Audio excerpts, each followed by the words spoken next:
Hello friends, मैं अमित राय आप लोग का स्वागत करता हूं आपके ही चैनल एजुकेशन क्रॉप्स पर। जैसा कि आप लोग को पता है, हम लोग यूपीपीएससी पॉलिटेक्निक सीएस लेक्चरर का प्रिपरेशन कर रहे हैं और इसका एग्ज़ाम 22 मार्च को होने वाला है। ठीक है, तो उसी के कंटिन्यूएशन में हम लोग जो है आज नेक्स्ट टॉपिक पढ़ने जा रहे हैं, डेटा एनोमलीज़। ठीक है, अब हम लोग डेटा एनोमलीज़ को समझने की कोशिश करते हैं। बहुत ही शॉर्टेस्ट तरीके से मैं बताने की कोशिश करूँगा। और इसका रीज़न क्या है, एनोमलीज़ का रीज़न क्या होता है, रिडंडेंसी। ठीक है, और रिडंडेंसी क्यों होता है? Due to repetition of data. ठीक है, तो due to repetition of data आपका रिडंडेंसी क्रिएट होता है और रिडंडेंसी की वजह से हमारा एनोमलीज क्रिएट होता है। ठीक है, और एनोमलीज डीबीएमएस में मतलब टेबल के पॉइंट ऑफ व्यू से 3 टाइप की होती हैं: insertion anomaly, deletion anomaly and updation anomaly. ठीक है, तो अब हम लोग ये तीनों एनोमलीज इस टेबल की सहायता से समझने की कोशिश करेंगे और उसके बाद इसको कैसे सॉल्व करते हैं, ये एनोमलीज को रिमूव कैसे करेंगे, ये भी समझने की कोशिश करेंगे। ठीक है, तो अच्छे से समझने की कोशिश करिए, ध्यान से समझने की कोशिश करिएगा। इंसर्शन एनोमली क्या है, ये आपको टेबल दिख रहा होगा, इसमें 6 कॉलम्स हैं: student ID, name, age, branch ID, branch name and HOD. ठीक है, ठीक है। अब इंसर्शन एनोमली क्या है? सपोज यहाँ पे CS, EC, EE branch already हैं, हमें एक नया ब्रांच और ऐड करना है, दैट इज़ ME मैकेनिकल का। ठीक है, तो ME ब्रांच नेम लिख दिया, ID लिख देंगे 40, सपोज HOD का नाम लिख दिया, लेकिन इसके करस्पॉन्डिंग हमारे पास स्टूडेंट से रिलेटेड कोई डेटा ही नहीं है, सिर्फ ब्रांच का डेटा है। ठीक है, तो ये रो पूरा कंप्लीट हो ही नहीं सकता है, दैट मीन्स हम इसको हम इंसर्ट कर ही नहीं सकते।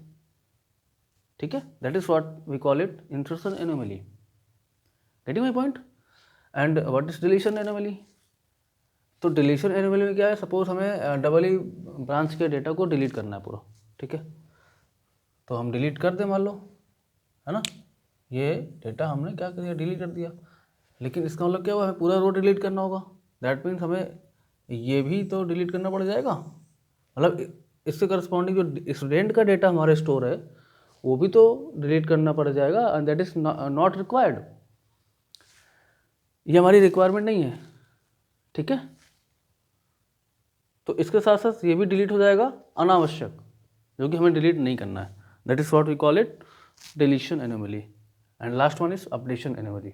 अपडेशन एनोमली में जैसे हमारा HOD का नाम लिखा हुआ है XXX, अब मान लो चेंज हो रहा है HOD का नाम, तो एक जगह चेंज कर नहीं कर एक जगह चेंज करने से काम नहीं चलेगा, जितने बार लिखा रहेगा हर बार आपको चेंज करना पड़ेगा। ठीक है, this is known as updation anomaly. अब हम आइए समझते हैं इसको रिमूव कैसे करना है। इस क्या किया हमने, इस टेबल को हमें 2 टेबल में ब्रेक कर दिया है। ठीक है, स्टूडेंट का अलग कर दिया और ब्रांच का अलग कर दिया। ठीक है, 2 टेबल बन गया, student table, branch table. Student table में यह 1 2 3 4 कॉलम्स हैं और ब्रांच में 3 कॉलम्स हैं। ये ब्रांच आईडी इस दोनों में क्या है, कॉमन है, जिससे दोनों के बीच में कनेक्शन रहे। ठीक है, फॉरेन की भी बोल सकते हैं, आप लोग को पता भी होगा। ठीक है, और कॉमन वो रखना चाहिए जो प्राइमरी की हो, ब्रांच आईडी ब्रांच का प्राइमरी की है। ठीक है, तो इसलिए हमने इसको कॉमन रखा है।